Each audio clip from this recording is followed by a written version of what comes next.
So, this is a video topic that I've been thinking about doing for a while now, and something happened recently that made me think it's finally time to make this video. There are lots of videos out there on how to become a millionaire, but in this video, I'll teach you how to become a broke 37-year-old loser, despite having an advanced technical degree from a prestigious university. Now, there are lots of people on the internet who like to lie about their qualifications, so to show you my expertise in becoming a broke loser, let's do a review of my current financial and living situation. So as of today, I have about $650 in my personal bank account, and I have one personal credit card with a balance of about $1,580. And I have a second personal credit card with a balance of about $830. In my business bank account, I currently have a balance of about $120.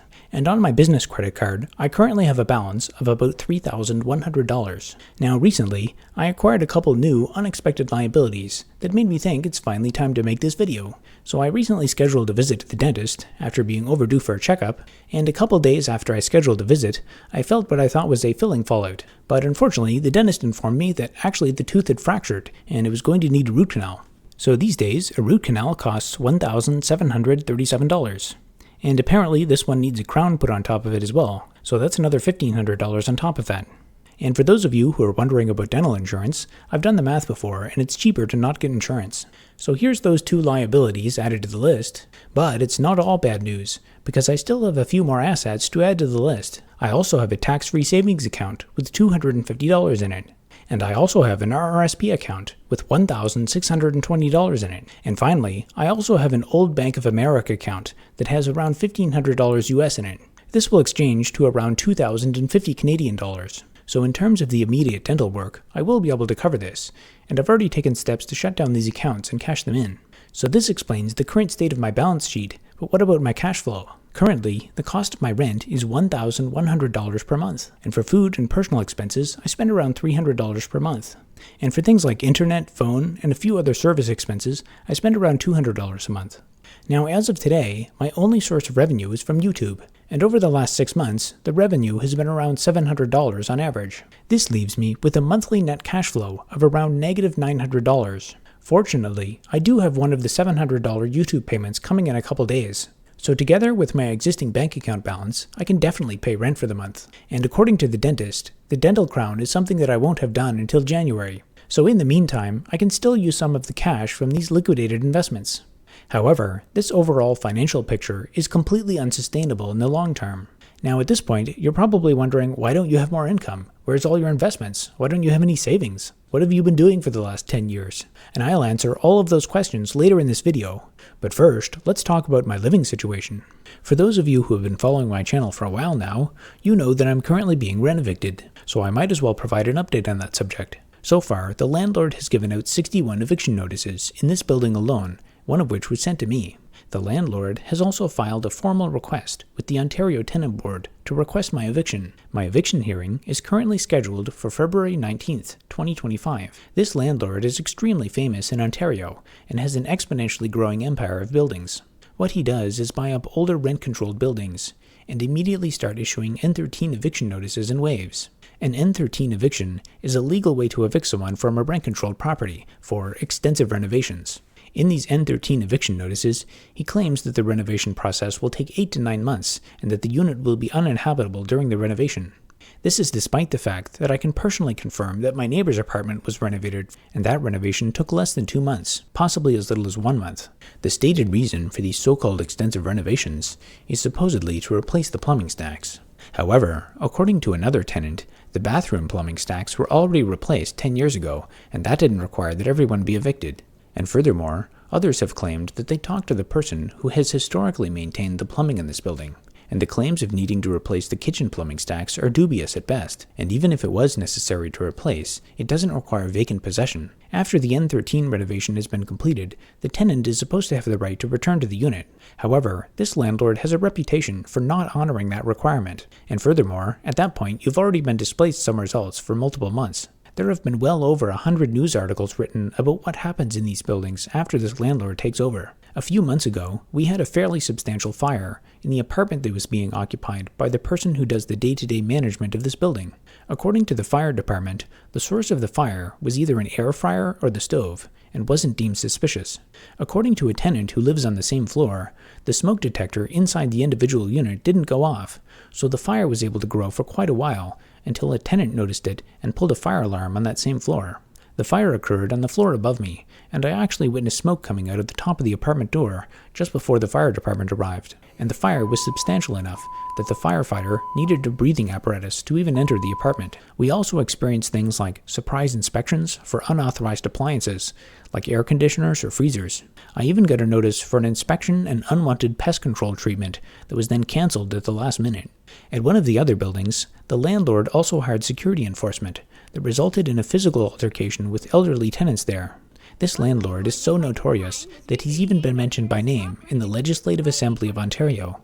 Despite all of this attention on the issue, nothing ever happens because these practices are entirely legal in Ontario. Attempting to fight back legally is also becoming increasingly difficult in Ontario. Many lawyers that practice tenancy law have shifted to only representing landlords and don't offer their services to tenants anymore. Some of you are probably thinking, why not set up a tenant union or work with organizations like Acorn? A tenants union in this building was set up, but the landlord was able to successfully intimidate the leaders of the tenant union into giving up their apartment by issuing additional eviction notices, claiming that they were a nuisance to other tenants. They also returned from a brief vacation one day to find that the power to only their apartment had been shut off, and that all of the food in their fridge had been warmed up and spoiled.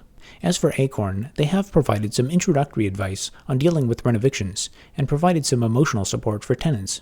They also organized some protests. In terms of more specific legal action, I won't say much more than that, because many tenants in this building have not had their eviction hearing yet.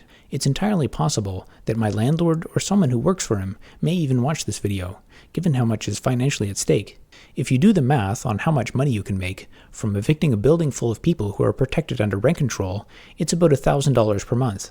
For a building with 100 units, that's a profit of about $100,000 per month, or about $1.2 million per year. Currently, my landlord has at least a few $100 million worth of assets under management, and its portfolio is rapidly growing. Attempting to organize tenants in this situation can be very difficult because many of them have chronic physical and mental health conditions that make it difficult for them to do extensive legal research. Some of them are cancer patients or elderly people with Alzheimer's. Many of the younger people are not doing well either. Some of them are completely distracted with taking care of elderly loved ones, or just barely struggling to survive financially. Some tenants have lost faith in our legal system and government altogether, and simply consider it a foregone conclusion that the legal system will actively work against them. This sentiment is not universal, but it's also not an exaggeration. The mainstream media tends to downplay and contort the message of what's going on in these buildings. One tenant mentioned that he was in a local coffee shop one day, where he saw an older woman reading a newspaper article about his own rent eviction. He said that this lady remarked that the people in this building were all bums and just need to get jobs. This is despite the fact that the man already has a full-time job. Now, many people have arguments against the entire idea of rent control. The argument is that in order to make it economically feasible to actually build new housing in this country, it has to be profitable to do so, and rent control makes this much more difficult. This argument makes sense to me, but even if you disagree with the idea of rent control, I made life decisions to stay here, based on the understanding that rent control was a real legal protection that existed here in Ontario. Having to move is very disruptive, not just because of higher rents. My mail gets delivered here, my government addresses are set to here, my internet is hooked up, all of the random stuff and groceries that I've stocked up on. Even if I move somewhere else and start paying higher rent, I'm starting to wonder what I would do if I end up in this exact same situation in a few years. A woman in one of the other buildings that's experiencing a rent eviction says that this is the third time that she's been in this situation.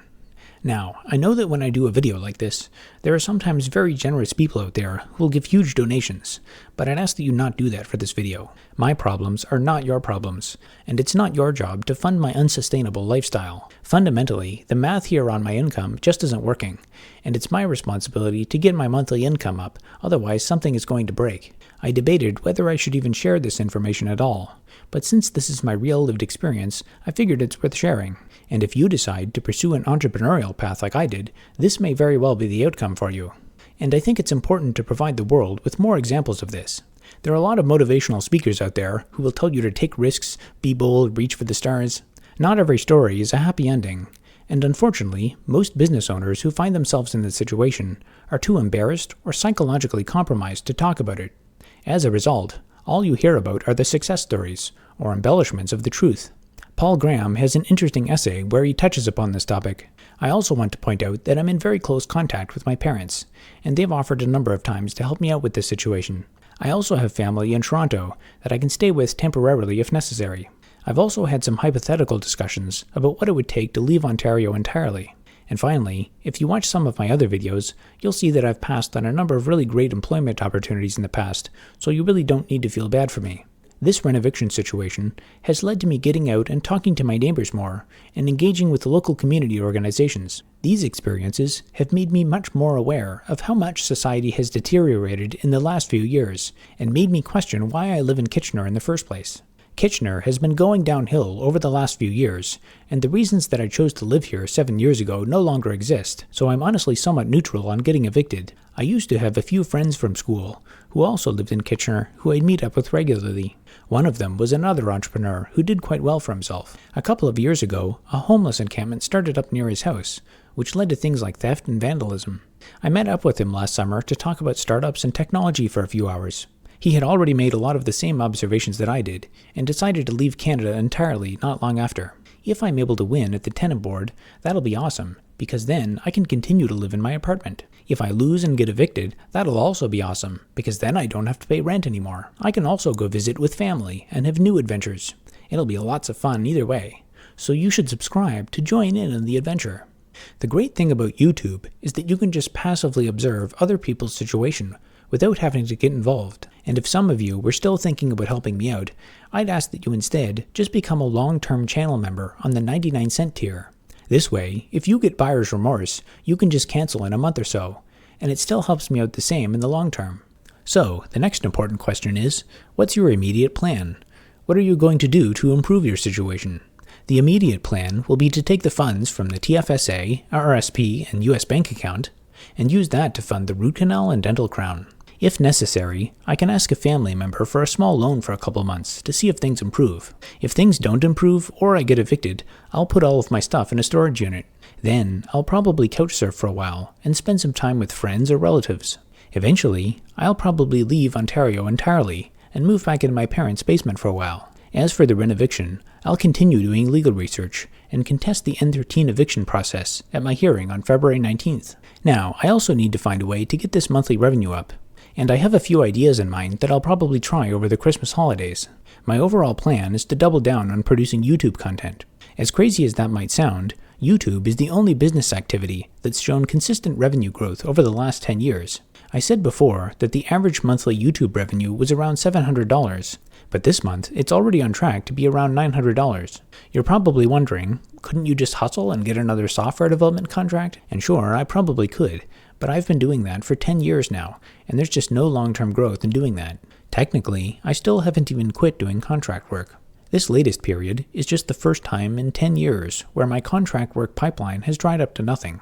One of my long-term clients, who I've worked with for over 5 years, requested recently, for the first time ever, that we pause all future work for a while, and I have a feeling that it's not coming back. So yes, I could get out there and hustle for more contract work, but by the end of this video, it should be clear why I'm not going to do that. The short version is that finding contract work is actually very easy, but filtering for work that actually pays you and isn't a waste of time is nearly impossible.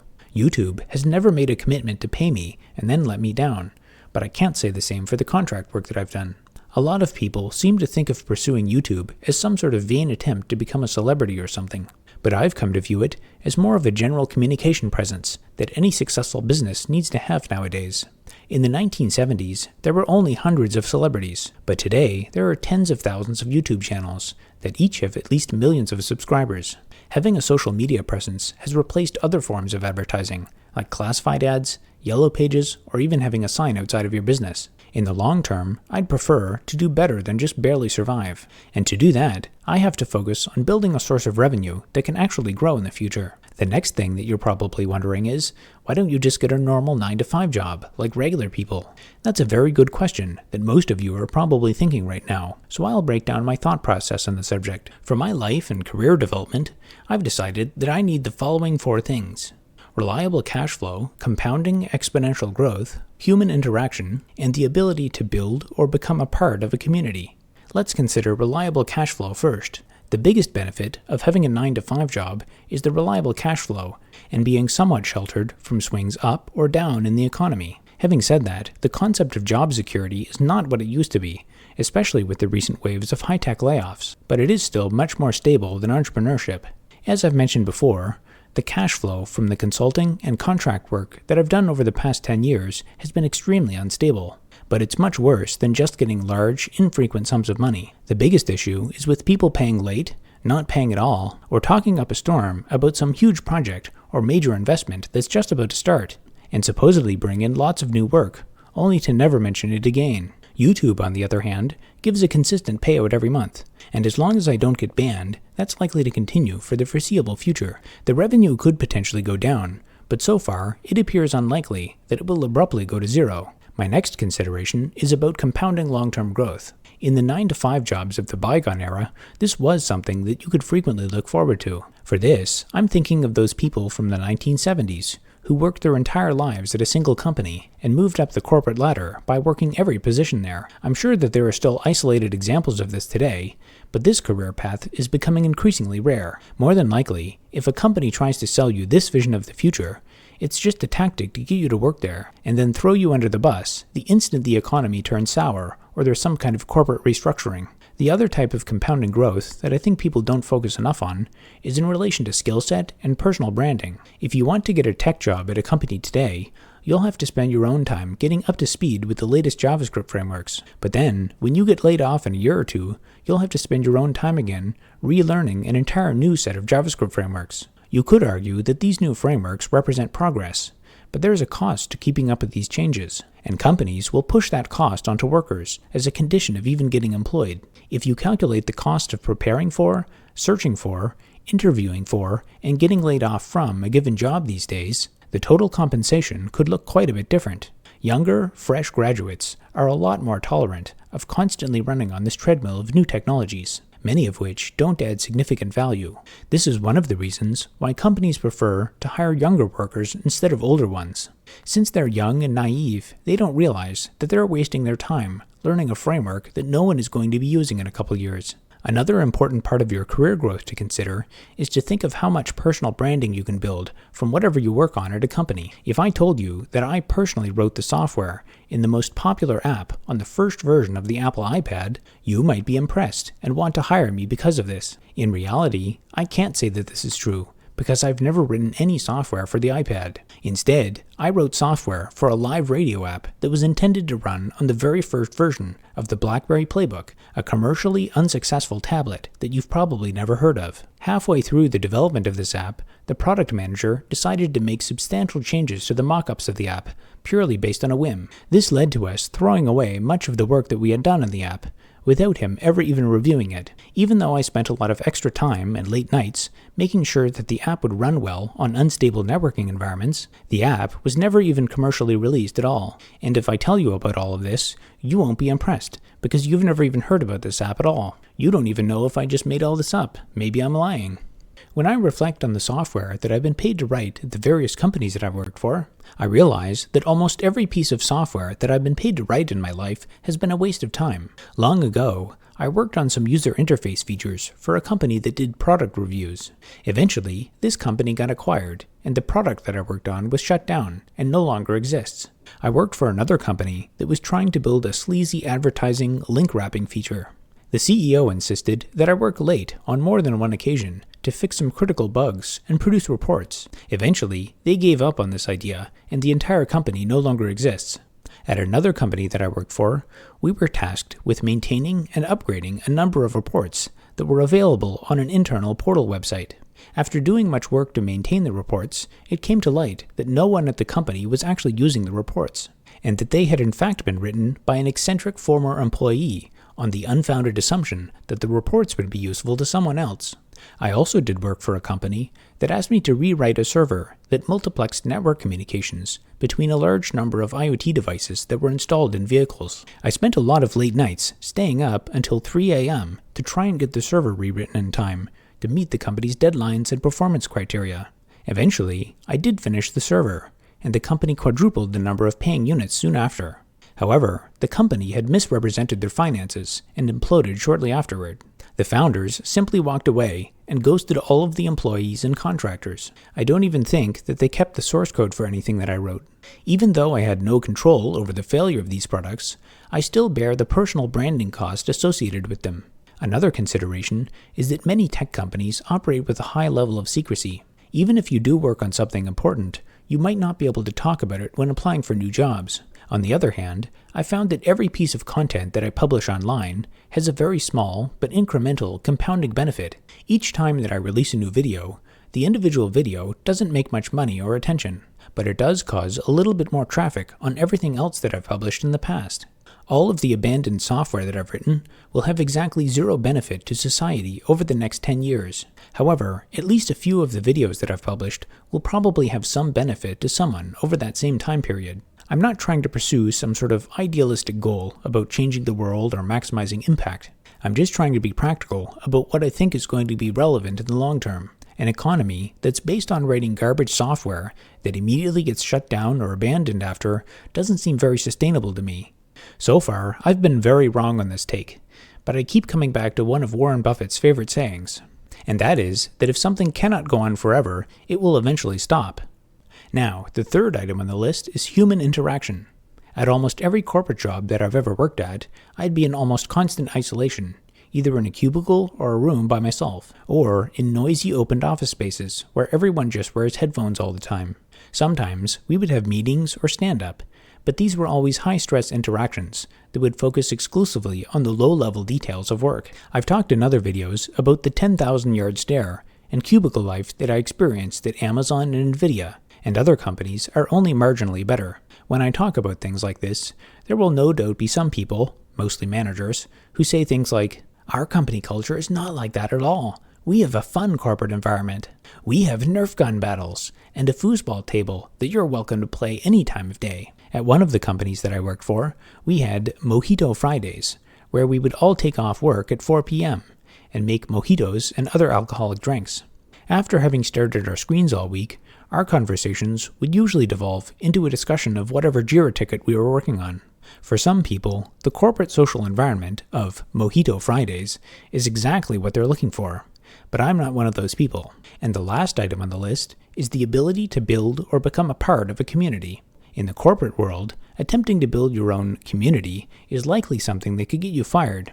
Of course, you could call the company itself a community, but for obvious reasons, the values and goals of the company don't always align with, and sometimes actively work against, the values and goals of the employees. On the other hand, I've recently started to think more about how YouTube could be used as a vehicle for building a so-called community. I'm actually somewhat surprised at how many interactions I've had with people that I know in real life through YouTube. Clearly, a lot of people watch YouTube, and the possibility always exists to convert these online interactions into real-world ones.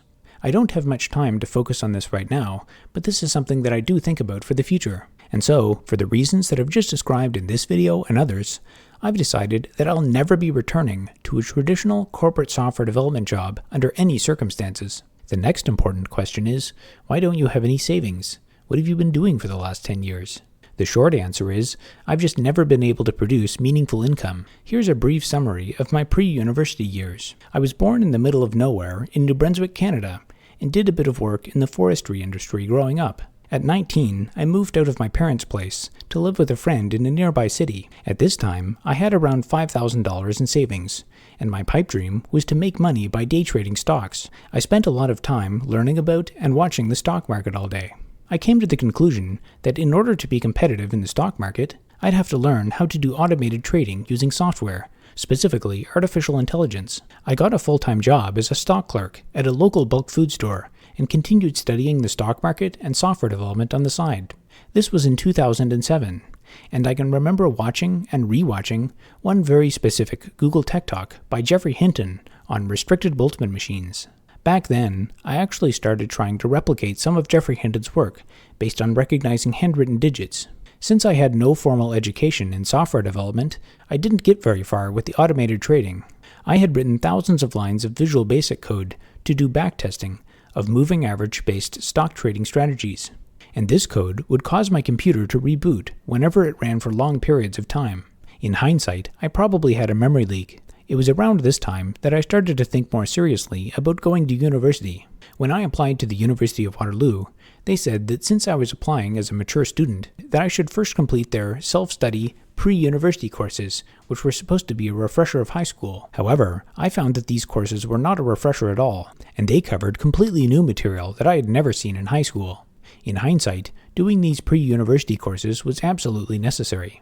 After doing these pre-university courses that Waterloo had suggested to me, they actually rejected me, possibly because I was a bit slow in finishing some of these pre-university courses. I was ready to accept this rejection, but my father insisted on calling the university and asking why. As a result, I was put on a wait list, which did lead to a conditional acceptance to the software engineering program starting in 2009. Completing the software engineering program at the University of Waterloo took 4 years and 8 months, and consisted of 8 study terms mixed with 6 work terms. On the day of my last exam, I had $5,039.22 in my bank account. I also had no student loans, since the co-op placements were able to fund my education, which I estimate cost around $80,000. After graduation, almost all of my peers moved to the United States to take full-time positions. I wanted to start my own business though, and didn't have any kind of visa sponsorship to live in the States, so I chose to stay in Canada.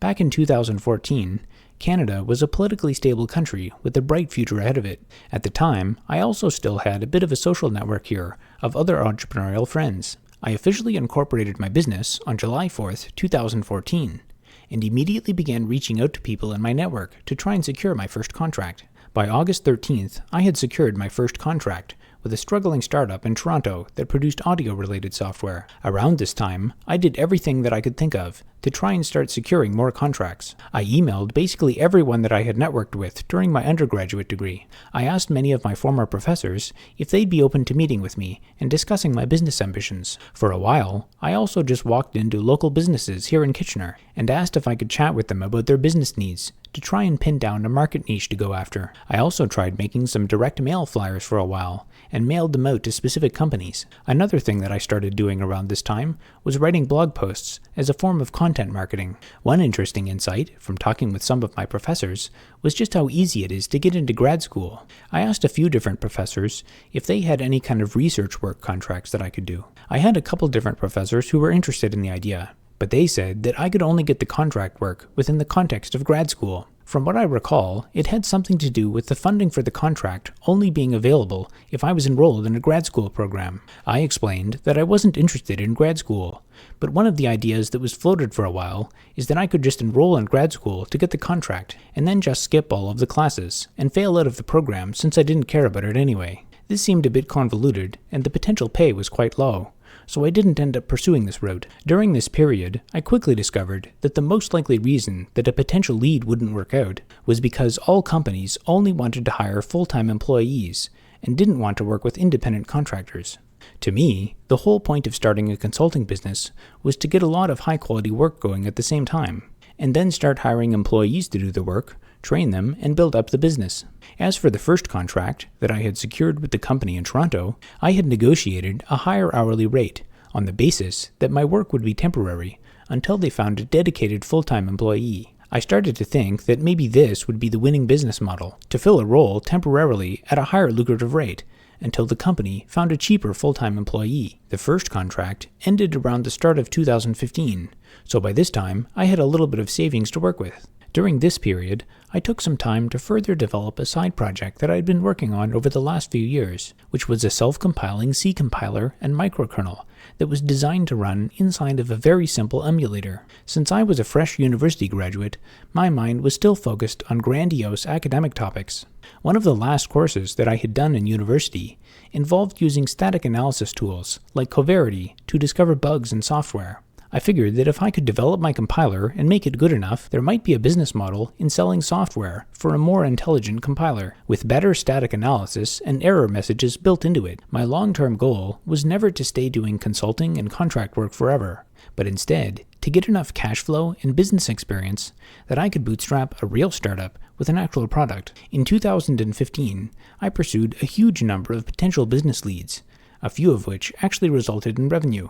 one of which was actually initially advertised as a volunteer position. I decided to respond to the ad anyway, just to see what was out there. I would describe the company's product as something like a very aspirational community or social network for people who want to do charity work. I found some of the product's messaging to be a bit strange and confusing at the time, but years later, when the We Charity scandal made headlines, I saw where some of the inspiration came from. In order to do the development work of the website, the pattern that the founder was using was to recruit students from Conestoga College for unpaid internships. Many of these students didn't have the qualifications to do the work, and in some cases, these were embedded systems students who were now being tasked with doing complex web development work. I tried to train some of these students so that they could do the development work, but the founder would grow impatient if the students weren't immediately productive. At one point, I think we had 4 of these unpaid interns, and the founder was still trying to bring more of them on board. Eventually, some of these unpaid volunteers quit, and by this point, I was already very familiar with the company's platform. Since I had been trying to train these students to do the actual work, I was in an ideal position to just go ahead and do the work myself. So I suggested to the founder that I could do some of this work for a discounted hourly rate. Since I had initiated this engagement as a volunteer, I was very careful to be extremely clear about the terms of the paid work that I was proposing. I clearly spelled out how much I would be invoicing for, and the exact dates upon which I would send those invoices, and the founder explicitly agreed that they understood. Almost immediately after I had issued one of the first invoices for the work I had done, the founder said that they didn't have any money to pay the invoice. At one point during this engagement, the founder abruptly told me that I should expect a phone call from someone who is reviewing one of the company's grant applications, without providing much context about the expected call. When the grant reviewer called me, he mentioned that even he didn't have much context about this company's product. He didn't even know the website address. So I provided the reviewer with the website address so that they could take a look at the product. The grant reviewer also mentioned that the founder had claimed to have obtained a patent for their product, but the application reviewer hadn't been able to confirm this. At the time, I recognized this claim as one that the founder had repeated to me on multiple occasions. I believed that the supposed feature that this founder had supposedly patented was effectively a set of coefficients on a linear equation that was used for scoring someone on a personality quiz. After I had the call with the person who was reviewing the grant application, I learned that the founder was quite upset that I had given the website address of the product to the grant reviewer. I finished up the in-progress work on this contract and became busy with other contracts shortly afterward. Another engagement that I had around the same time was from a man in the United States who had a full-time job working sales. He had a number of different business ideas, and some kind of Node.js application for collecting leads. He sent me a copy of this application without much context. I tried to get it running, but it seemed like there were parts of it that were missing. I asked him a few follow-up questions about this application, and instead of answering my questions, he instead sent me another unrelated piece of software for another business idea that also seemed incomplete. He seemed to switch topics a lot, and shift his focus wildly between different hypothetical business ideas. For this contract, I did bill for a few hours of general consulting, but we never actually did pin down what piece of software to build. Another noteworthy lead from around this time was from a local government-funded organization that shall remain nameless. This organization supposedly supported innovation through programs that were funded on the taxpayer's dollar. For this lead, I didn't quite understand what the goal of the project was, but I ended up taking a meeting with them to discuss what the goals were for their project. From what I could understand, this organization had done a startup acquisition of some kind of web service from a small startup in the area, and they wanted to further develop this into some kind of product. The person that I met with talked very highly of their organization and the product that they had acquired, but I still couldn't quite figure out what they wanted me to do, even after asking a lot of pointed questions. For example, I asked them if the application had many active users already. This is very important to know, because developing on a production application is very different from building one from scratch. Specifically, a production application requires much more care in maintaining the contents of the database. You need to add things like database migrations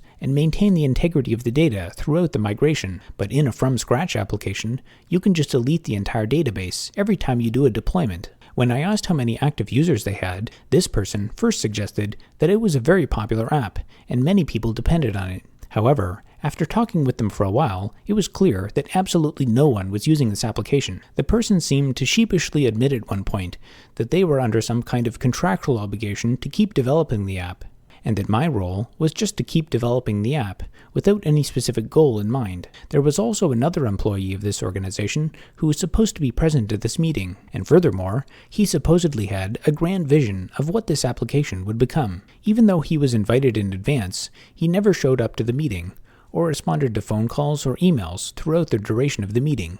And so, I never got to hear what his grand ideas actually were. I tried cloning and running the application, but the version of the software on the master branch didn't run. They were still in contact with the original developers who had moved on to other projects, and they suggested trying out one of the other 50 branches of this application. The whole thing seemed a bit sketchy to me, so I decided to pass on it. I also had a number of other bogus leads during this period. I also distinctly remember talking to one potential lead, who I would describe as a much less successful and much less charismatic version of Andrew Tate. He spent about an hour talking to me about his business ambitions while working out on the treadmill. I could barely hear anything that he was saying, but I do recall that he thought very highly of himself. He just seemed to want to tell me about how great he was, and didn't really have any software that he needed developed. For a while, I also entertained the idea of building websites for small businesses that didn't have them yet.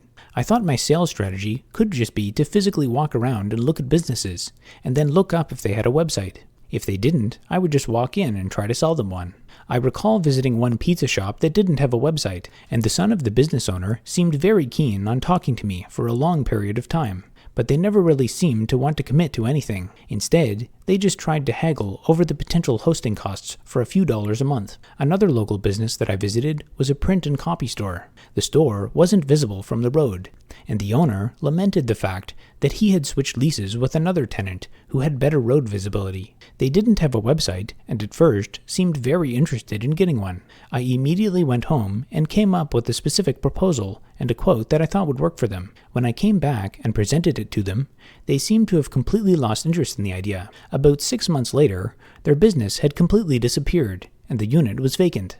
Overall, I came to the conclusion that if a business didn't already have a website, then they didn't want one at all. I also talked to one potential client who wanted to develop an app that was effectively designed for helicopter parents who want to monitor everything that their child does. They didn't have any money to fund the development, and the whole idea seemed a bit overzealous and intrusive. I mentioned previously that blogging was one of the things that I tried as a form of content marketing. Some of my blog posts ended up on Hacker News, and I figured that if I could develop more of a following there, then maybe I could get some contract work with Y Combinator companies. I actually know quite a few people personally who have gone through the Y Combinator program, and one of them told me that at one point I was actually recommended on an internal YC listserv, although I don't have access to this, so I can't confirm it.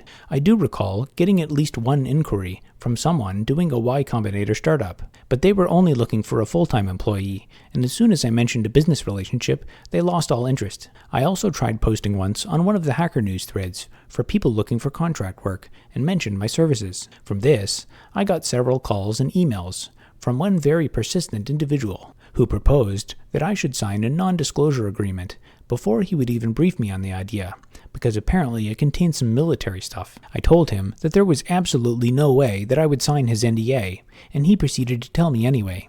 His idea was effectively identical to the one shown in Mark Rover's famous glitter bomb video, except in his case, he wanted to use a custom embedded device instead of using a cell phone for the network connection.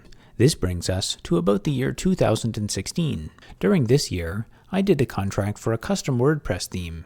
The lead came from a result of networking with another local small consulting business that made custom websites. Initially, I was a bit confused because I thought this consulting company was subcontracting some of their work to me, but in reality, the person who ended up briefing me on the details of this project was actually a friend of the founder of the consulting company. When I met this person, I learned that the actual website was going to be for an industrial company in Alberta, and that I was to act as a subcontractor for this individual. After discussing the project and contract details, I signed a contract with the person who was subcontracting this work to me. Almost immediately after we signed the contract, they suggested that we should change the contract so that the client listed in the contract would be the company in Alberta and not the person I was talking to.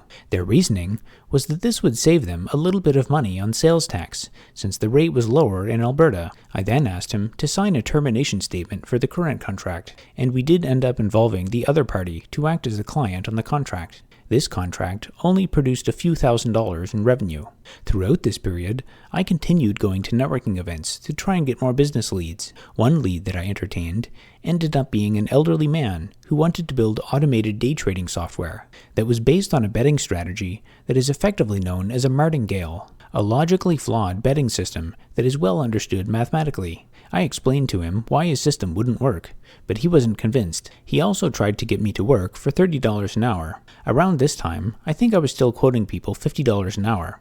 I also talked to a middle-aged divorced woman at a meetup event who was thinking about starting some sort of food catering business and wanted to involve software somehow. After talking with her for a while, it occurred to me that she was just lonely and didn't have any serious business ambitions at all. In late 2015, I had also started teaching as a part-time professor at Conestoga College. The main thing that I had been doing to try and get new contracts was visit lots of networking events. By chance, at a talk that I attended, I happened to sit next to one of the engineering department chairs at Conestoga College. I only had a chance to speak with him for a few minutes before the talk started, and I mentioned my C compiler and operating system project that I had been working on for a while. He mentioned that they were looking for professors and that I should send him an email. So of course, I did send him an email, not expecting to hear back. But to my surprise, about a week later, I had a teaching contract at Conestoga College. There's a lot that I could say about my experience teaching at the college, but I'll probably have to split that out into a separate video, because there's just too much to say. The long story short of why I didn't continue teaching at Conestoga College was just because of how time-consuming it was. For a part-time professor, the hourly compensation rate makes it seem like it's fairly well paid, but the reality is that the amount of time that you're paid for and the amount of time that it takes to actually teach the course are completely disconnected. My teaching contract only paid me for the scheduled lecture time when I stood in front of the class to teach. Things like creating tests, marking tests, creating course material, responding to student emails. These were all volunteer activities that were expected to be covered by the hourly lecture rate. The college also had extremely poor public transit access. Since I don't have a car, my only option to get to the college was to take public transit, which was extremely overcrowded with students.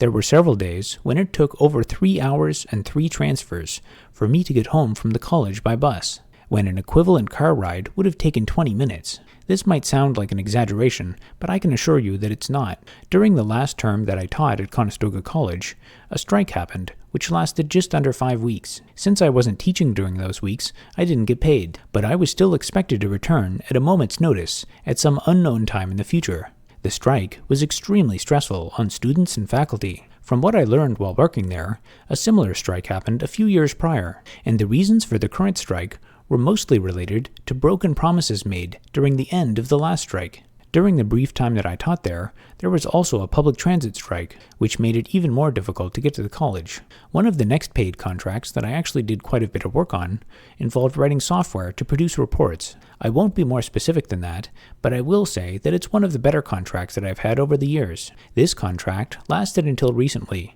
and theoretically it could start back up in the future. However, on more than one occasion with this contract, there have been many months-long periods where payments have been late, and for multiple months in a row, the response would be, "Oh, I'll definitely pay that tomorrow."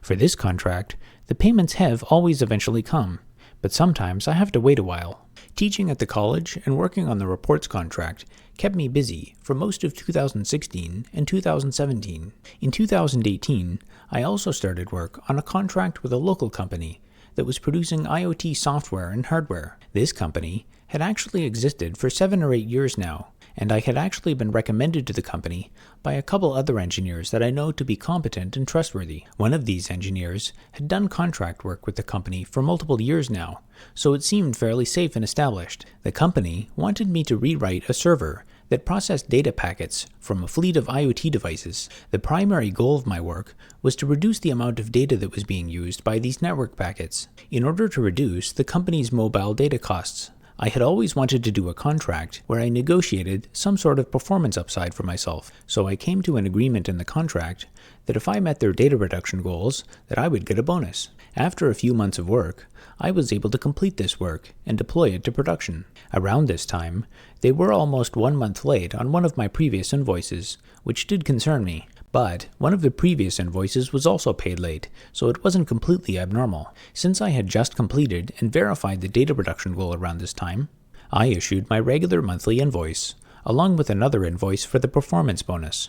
Unfortunately, the company had substantially misrepresented their finances, and it was at exactly this time that they started to implode. However, at the time, they were not clear about this at all. Even as much as a year later, they were still trying to suggest that they were just about to get a huge investment and that everything would be great again. Eventually, the CEO of the company was fired by the board of directors, and in subsequent court filings, they attempted to claim that the company had actually gone defunct long ago. This is despite the fact that just weeks prior to the claims that they submitted to the court, they had attempted to restart the company under a different name. I knew the employees who worked there well, and one of them tipped me off to this fact. They had hired another local consulting company and attempted to continue development work on the product. Shortly after they started, this new relationship fell apart, and work on the product stopped entirely. Just before they ran out of money, they even persuaded a recently hired employee to put business expenses on their personal credit card, and then laid the person off shortly after and didn't reimburse them for the expenses, until they filed a legal claim to collect unpaid wages. Initially, some employees were still being paid and kept coming into the office, so I gave the company a few months to get their affairs in order. But once it seemed inevitable that the company was going to fail, I put in a claim in small claims court, hoping that I might get something once the company's assets are liquidated. In total, the company owed me about $18,000 for a couple months of work and the performance bonus. I had already seen some of their financials, and I knew that they did have around $20,000 in revenue per month, and my work specifically had reduced their expenses by about $4,000 a month. So I thought that there was at least some hope that I would get paid, or that there would be at least some proceeds from selling off the functioning business components. I requested an examination hearing in small claims court, which they failed to attend. And in late 2019, I was able to get the directors of the company to provide me with some closure on the company's financial situation by threatening to submit a letter to the judge, requesting that the court find the directors of the company in contempt of court for missing the examination hearing.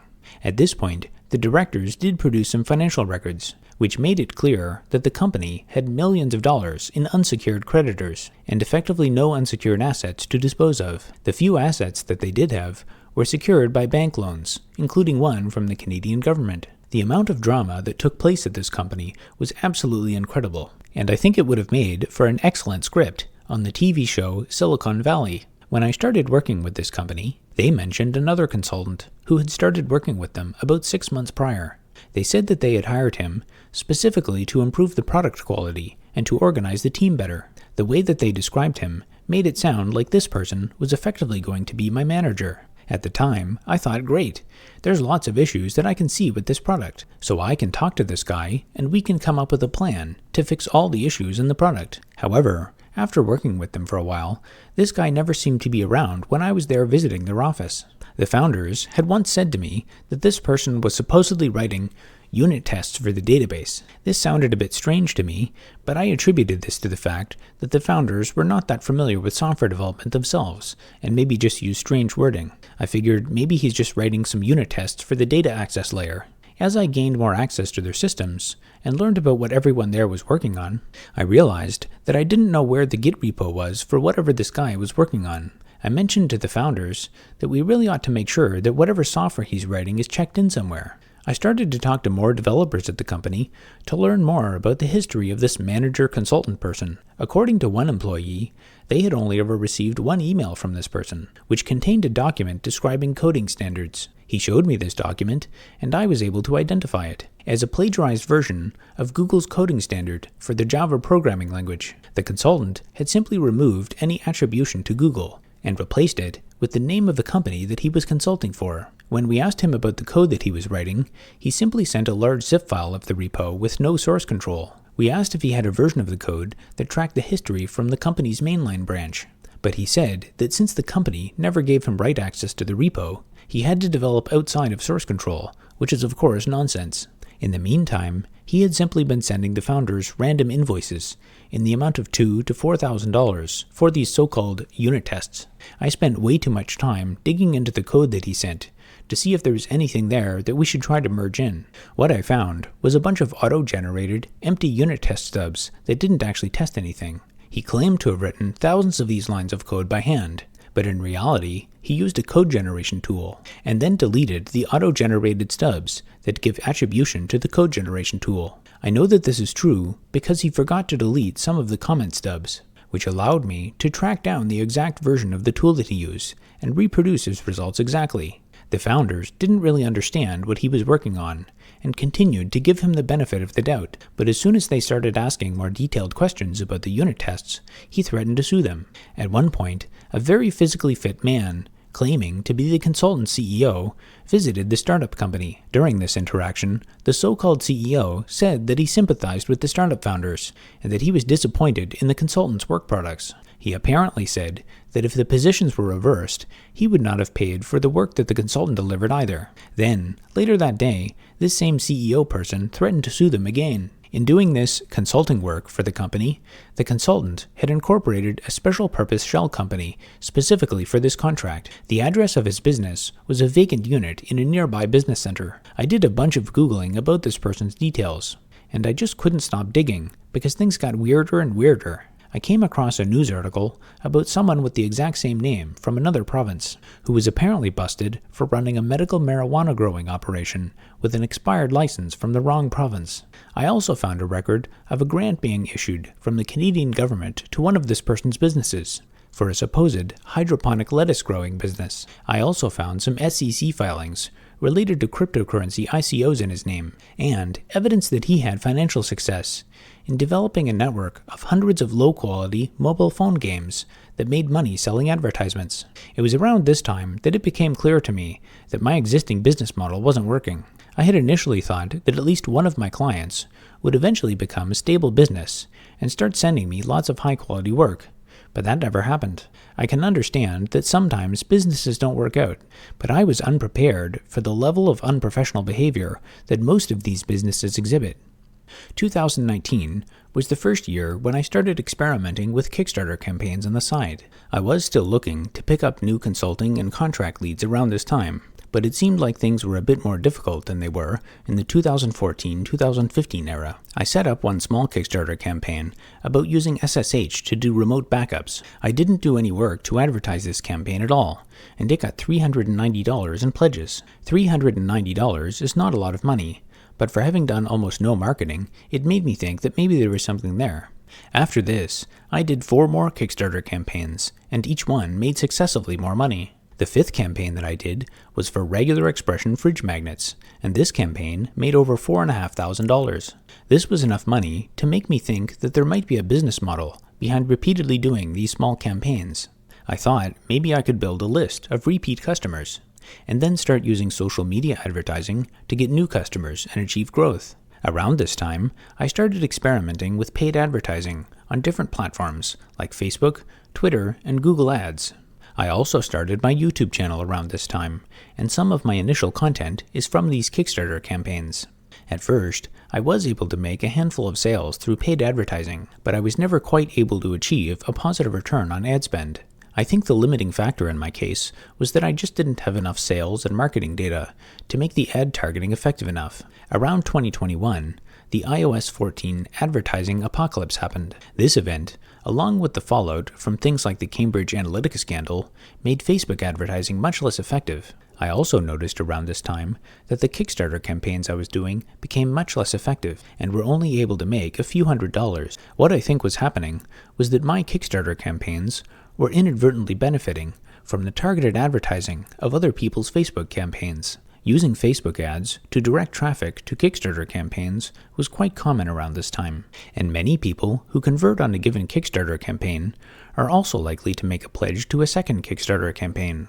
If you make a pledge on a given campaign, Kickstarter will start recommending similar campaigns to you.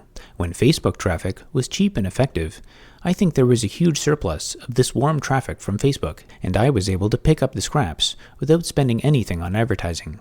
In 2023, I was fortunate enough to get another software development contract from the company of someone that I knew from university. From a pure business perspective, this contract was the best one that I ever had in my 10 years of doing this consulting business. They paid me on time, the project goal was well defined and compartmentalized, and the work appeared to actually serve a meaningful business purpose. The development work itself wasn't very exciting. It involved picking up a stalled project migration and getting it deployed to production. The project only lasted about 6 months, and once it was completed, the company sought full-time employees to maintain it. By this point, my viewership on YouTube had been growing for a while now, and I was still doing a bit of work on the reporting contract. June 2023 was the first corporate year-end where I recorded revenue from YouTube in the amount of $495. And for the June 2024 corporate year-end, I recorded revenue from YouTube in the amount of $6,529. So here's a graph that shows a breakdown of all my revenue in every year over the last 10 years. In total, over the last 10 years, my business has produced around $257,000 in revenue, mostly from 8 distinct clients. As you can see, the revenue is pitifully small and shows no signs of growth. In fact, I've only ever had 1 year where I made more than $30,000. And last year, I made almost as much money as the first year that I started. And on top of that, almost all living expenses are now twice what they were 10 years ago. Now, it's worth asking, where did this $257,000 go? Over that time, about $110,000 became net payroll toward myself. About $30,000 went toward operating expenses, and around $30,000 was reinvested in the business for things like business experiments, computers and hard drives, the camera that's in front of me right now. I spent around $25,000 in accounting and legal fees. About $10,000 went to employee and employer contributions to the Canadian Pension Plan, and about $5,000 went to corporate and other payroll taxes. Over this period of time, I've personally spent around $120,000 on rent. You might be wondering, how is it possible that you spent $120,000 on rent, but you've only paid yourself $110,000? And the answer is that I've had a family member as a roommate for some of the last 10 years. As of today, I have absolutely no equity in any form of real estate, and I'm just barely hanging on to my apartment.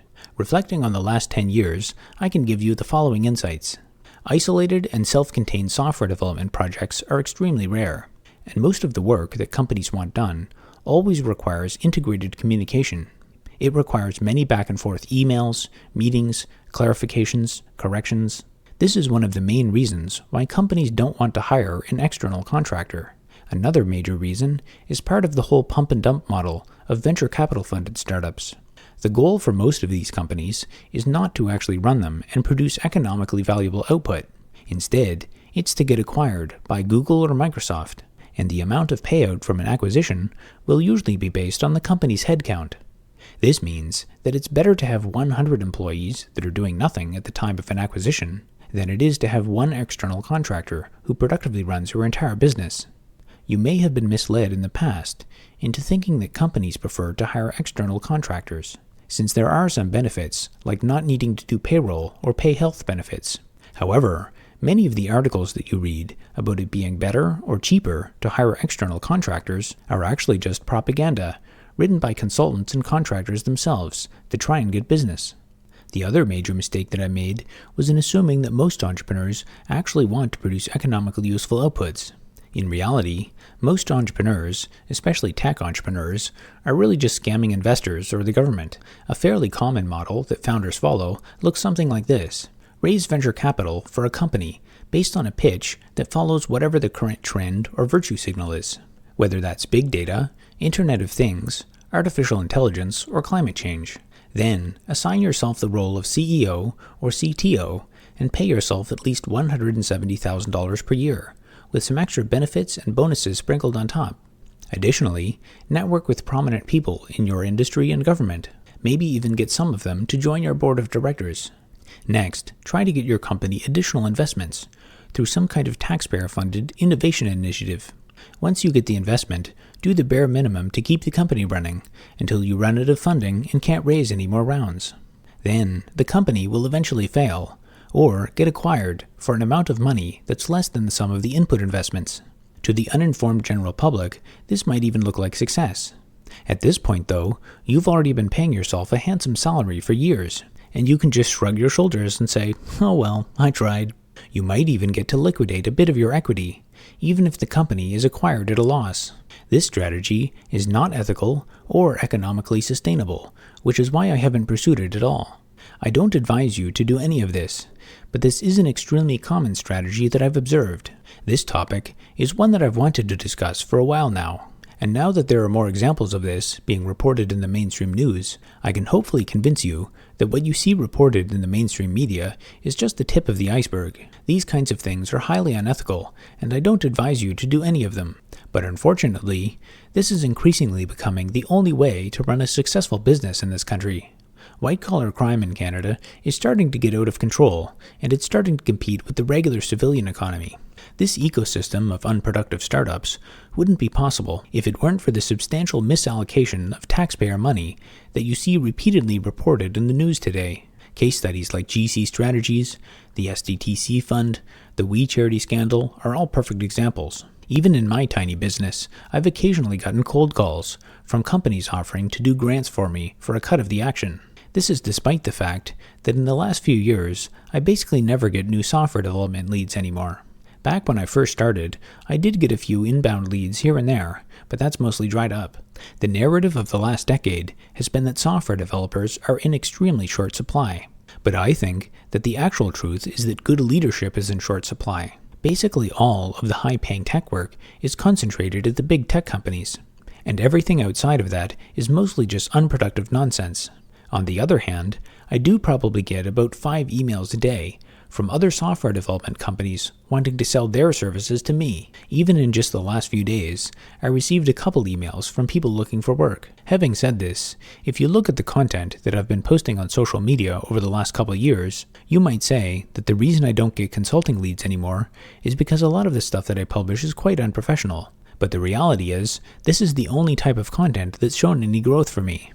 I've been quite professional and obedient for pretty much my entire life, and that didn't get me anywhere. So I'm going to stop doing that.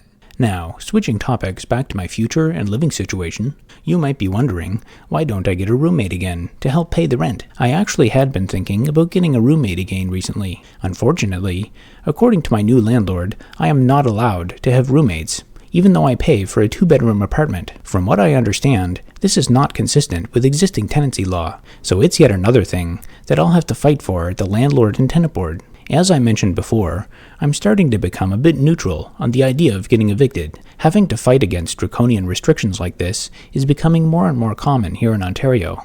And if the conditions for a normal human life don't exist here anymore, then maybe it's time to move somewhere else. The next question that you're probably wondering is, why don't you have a dual income household?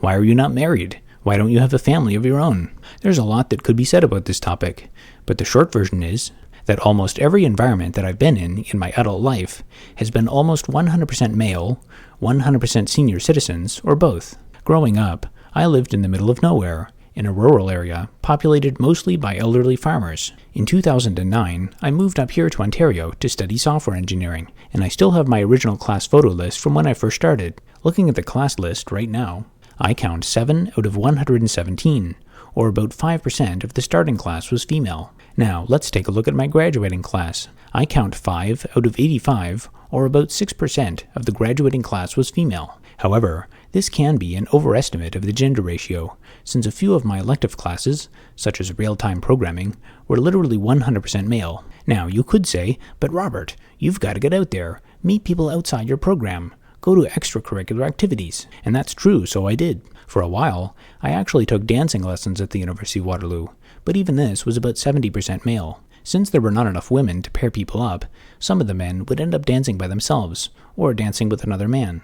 I also found that dancing lessons require a surprising amount of focus and practice. I was never really good at it, and I didn't particularly enjoy it. In my opinion, dancing lessons don't provide a great venue to get to know someone anyway. As you might expect, the gender ratio of the workplace in tech isn't much different. Now, this is kind of an exaggeration, but since I've started doing software development, I've never actually had a female coworker who I worked with on a daily basis. Of course, many roles in HR and marketing are usually filled by women, but my jobs usually have little to no interaction with these teams. Now, the exceptions are, I did have a female boss on 4 different occasions. I also had a period of about a couple months during one co-op placement where I did sort of have a female coworker. I would usually say hi to her when I arrived at work in the morning, although she almost never responded. I don't think she was being rude, I think it was just an autism spectrum thing. I also think that I might have had a female team member for a brief period of time just before I left Amazon, although I never interacted with this person, and she worked remotely. In doing my contract work over the years, I have occasionally interacted with female managers and product managers. And at Conestoga College, there were a few older, married female professors who I interacted with occasionally. Now, you could say, you've got to meet people outside of work, go to events. And that's true, you can. When I was at Amazon, I did go to local networking events for a while. Since so many of the people in Seattle work at Amazon, a lot of them are just other men who are exactly like me, with the same idea. I also talked in my other video about how the entire team had to stay late on Valentine's Day to release Amazon Redshift, and many of the full-times had to work past midnight on this day. When you combine this with the fact that full-time employees also have to do on-call work, this doesn't give you a lot of opportunity to develop a personal life. Now, the next question you're probably thinking is, surely in the last 20 years, you must have met some people outside of work or school. So, for completeness, I've constructed this diagram, which illustrates every time that I can recall going on a date with a woman, or being in a relationship. During undergrad, the usual pattern was that I'd meet someone and have a handful of interactions with them. As the term picked up, we'd both become so busy that both of our schedules would always be in conflict. Then, after the 4-month term was up, we'd both be in different provinces or countries and never really see each other again. After I graduated, I sacrificed a lot of personal time to try and build up the business. I had hoped that things would pick up, and that I'd naturally build up a community of people around me. In 2018, I started to think that business was finally picking up, and that I'd be able to bank a lot of money. That is, of course, just before the company that I was doing work for started to implode. Since they never made it clear that they were giving up on their business, and in fact said the opposite as much as a year later, I wasted a lot of time chasing them around in court, hoping to recover some of the money that they owed. And on top of that, I had to scramble to try and look for more contracts to make up for the income shortfall. Late 2019 was when I finally got closure on the lost income, and started to get my momentum back. Then, a couple months later, in 2020, a global pandemic happened, and this caused some of my other work to be cancelled. So again, I was scrambling to try and find new sources of revenue. And I almost forgot, during the pandemic, you weren't allowed to go anywhere or do anything. Then, in 2023, the building that I live in was bought by the famous Renoviction landlord, and for 2024, most of my spare time has gone toward trying to avoid getting renovicted. When the renovictions first started, I actually thought that this might be a great opportunity for me to start meeting people again, and work together to fight the renoviction process. Unfortunately, society has deteriorated a lot more than I had thought in the last few years, and many people seem to be struggling with serious mental, physical, and financial issues. In meeting some of the other tenants who live here, one of the things that I paid attention to was, are there any single women who are less than 65 years of age who live in this building? And so far, I haven't met any. However, it's not all bad news. Now, I don't mean to brag, but since the renoviction started, I do have semi-regular contact with about 4 or 5 elderly women who live in this building. Sometimes, I meet them on the sidewalk and help them carry their groceries home. I also try to keep them updated on the current renoviction situation. So if you're looking to meet elderly single women, I can testify that Kitchener is definitely the place to be. The renovictions in this building have caused a lot of tenant turnover, and allowed me to meet even more new people. Recently, I've networked a bit with some of the new tenants who are replacing the old ones. Many of them are immigrant families with young children who just arrived from countries like Eritrea, Sudan, Lebanon, and India. When I meet them in the lobby or the elevator, I'll usually chat with them a bit to try and get to know them better. Many of them seem quite friendly, although often, when I try to have an extended conversation with them, a lot of them will just say, no English. Now, the final question worth asking is, given everything that you've said in this video, what would you do differently? What kind of life advice would I give to someone who is just starting out where I was 10 or 15 years ago? That's a very difficult question to answer. It's easy to give advice about what to do if you could go back into the world of 10 years ago. But your life is not going to start 10 years in the past, and the conditions of the world today are completely different. If I was able to rewind the clock and go back to working at Amazon or Nvidia directly after graduation, I could have been a millionaire by now. $20,000 worth of Nvidia stock options from 2014 would be worth about $5 million today. But then again, most of the money would have come from the appreciation of the company stock, not from the salary of actually working there. So the best strategy would have been to just get a student loan and spend all of it on Nvidia stock, and then go sit on the beach for the 5 years that I spent in school and the 10 years that I spent trying to start a business. However, giving life advice that's based on the last 10 years of stock market performance is lazy and somewhat irresponsible. I went to school with someone who got a full-time job at Uber back around 2011 or 12. I remember having discussions with my peers about how this guy was going to become a millionaire when Uber IPO'd. However, because of unfavorable market conditions, Uber kept delaying their IPO over and over again, and didn't actually end up IPOing until 2019.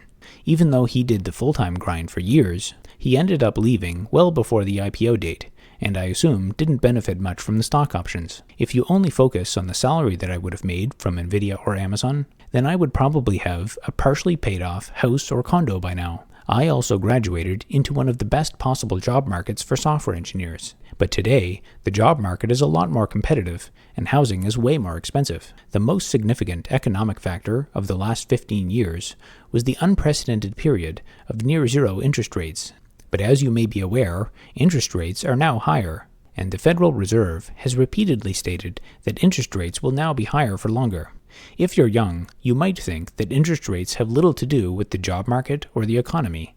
However, the single best piece of advice that I can probably give you in this video is to make sure that you understand the relationship between the Federal Reserve's interest rate decisions and the overall economic cycle. In hindsight, I absolutely should have left Canada when I had the chance to 10 years ago, but back then, the future for Canada's tech sector looked fairly bright, which is one of the reasons why I stayed. And so, you're probably wondering, would I give the same advice to leave Canada today?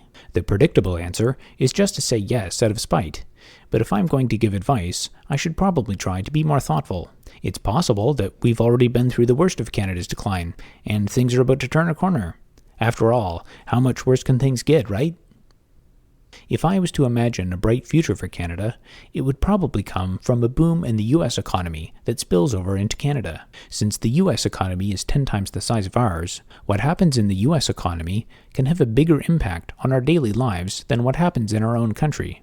This fact alone gives you a pretty good case for leaving Canada for the US either way. Life in Canada would be a lot better if our housing affordability situation would improve a bit, but when you look at the CMHC's housing forecasts, they seem to predict a fairly bleak future until at least the 2030s. From what I see in the news though now, housing affordability is basically out of control in all Western countries right now. It's tempting to think that the grass is greener if you just move somewhere else. But if you do, you might discover that you're actually just trading one bleak future for a different one, so it's important for you to do a lot of research before you move somewhere else. I'm not qualified to speak about what life is like in somewhere like the Bay Area or Texas, but hopefully I've provided you with a fairly detailed look of my entrepreneurial experience here in Canada. Another conclusion that you might draw from this video is that I might have done better if I'd just gone into the trades, instead of getting an expensive and tedious academic degree like software engineering. But again, I think it's more complicated than that.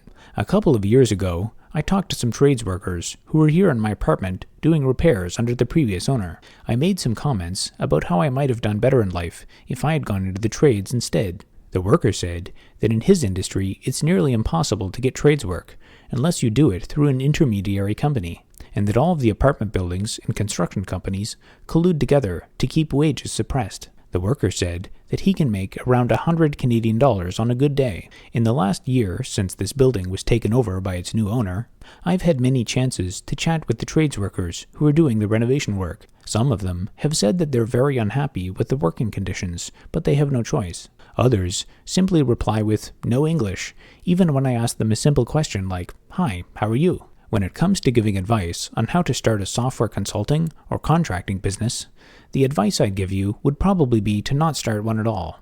Unless you already have a lot of deep industry or government connections from day one, your experience might end up being similar to mine. And there you have it, the full story of why I'm in the situation that I'm in, and an insight into the logical reasoning that got me here. Hopefully, you can analyze the things that I've said and the decisions that I made, so that you can avoid becoming a 37-year-old broke loser.